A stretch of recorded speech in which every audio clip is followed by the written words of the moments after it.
We were all sitting around the big kitchen table. It was Saturday morning. Pancake morning. Mom was squeezing oranges for juice. Henry and I were betting on how many pancakes we each could eat. And Grandpa was doing the flipping. Seconds later, something flew through the air headed toward the kitchen ceiling and landed right on Henry.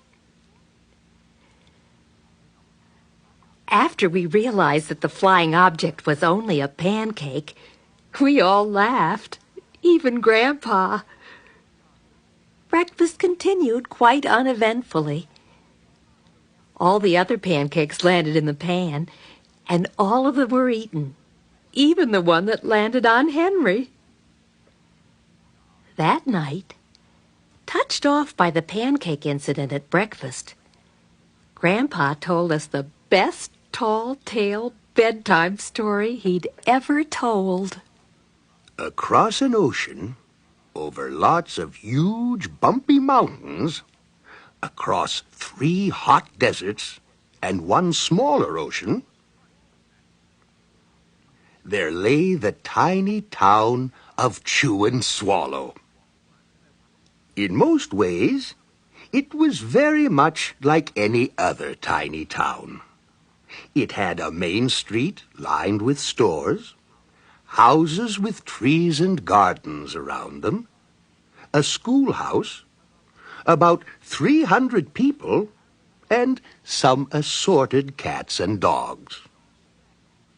But there were no food stores in the town of Chew and Swallow.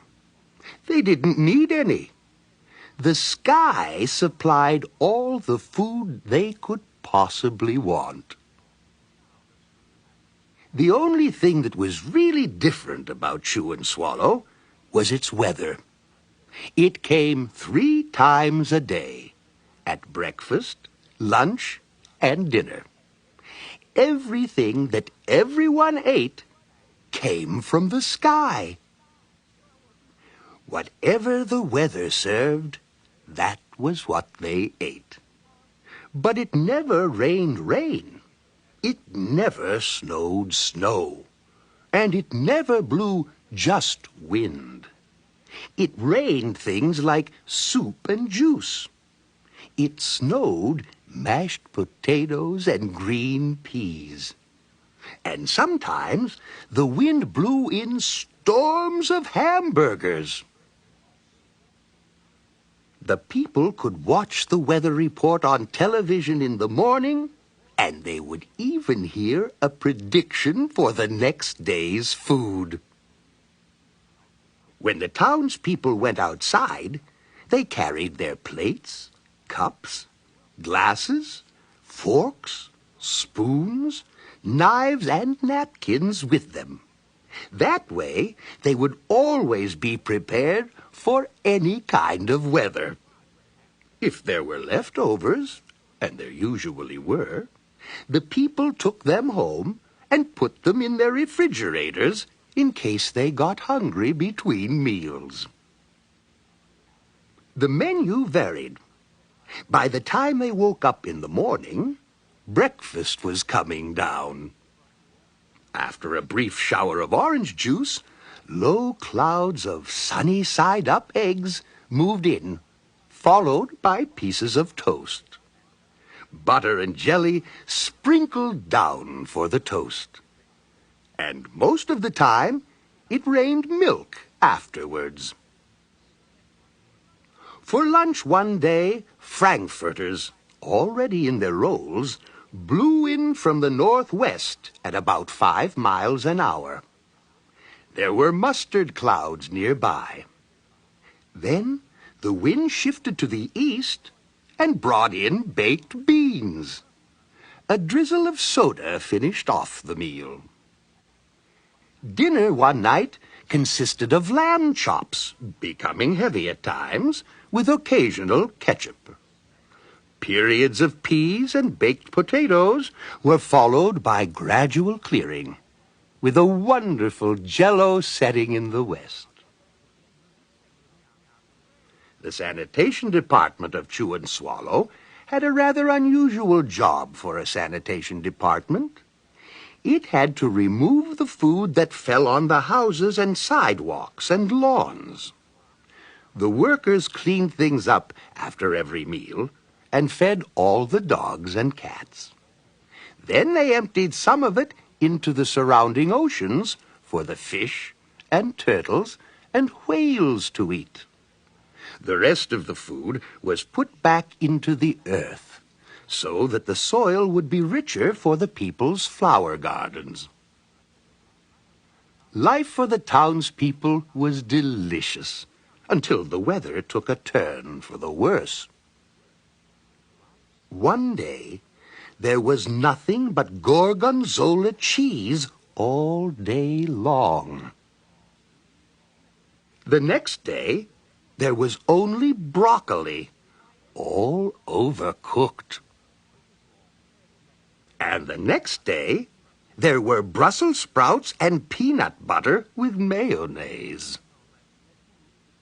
Another day, there was a pea soup fog.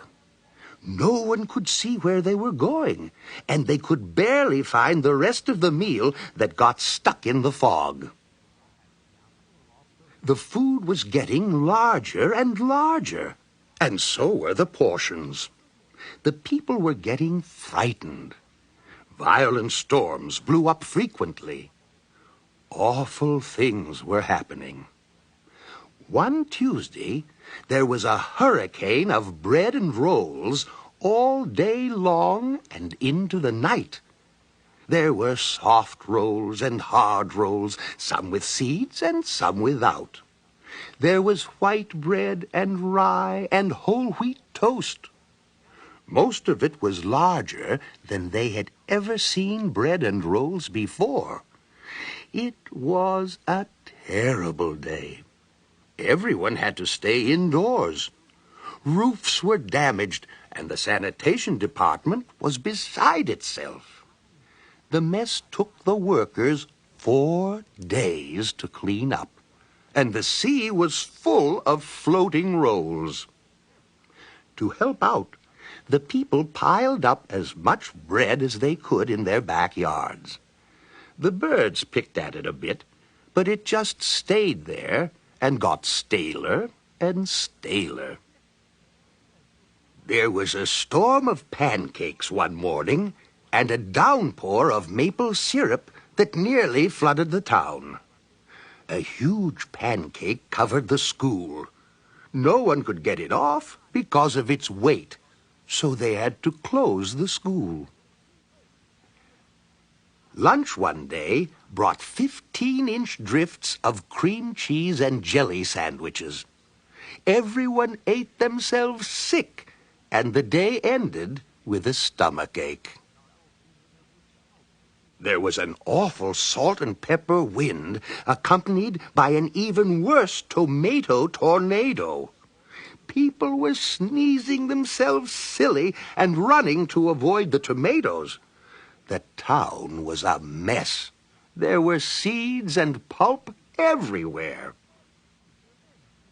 The sanitation department gave up. The job was too big. Everyone feared for their lives. They couldn't go outside most of the time. Many houses had been badly damaged by giant meatballs. Stores were boarded up, and there was no more school for the children. So a decision was made to abandon the town of Chew and Swallow.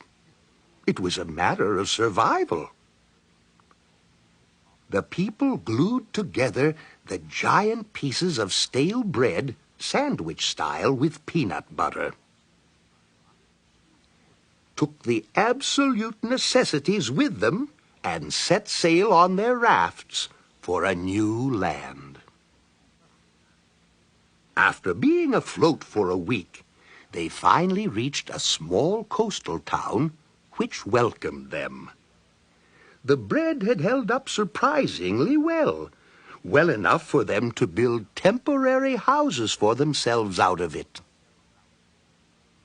The children began school again, and the adults all tried to find places for themselves in the new land.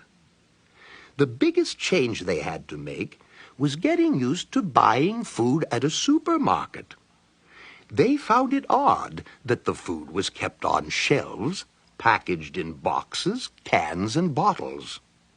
Meat that had to be cooked was kept in large refrigerators.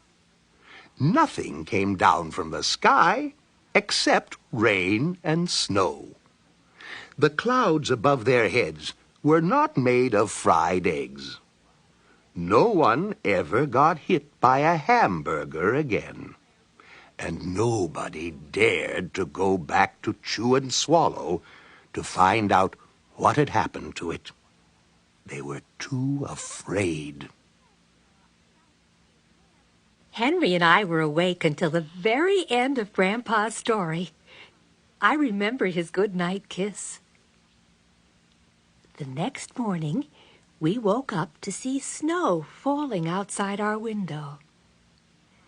We ran downstairs for breakfast and ate it a little faster than usual so we could go sledding with Grandpa. It's funny, but even as we were sliding down the hill, we thought we saw a giant pat of butter at the top, and we could almost smell mashed potatoes.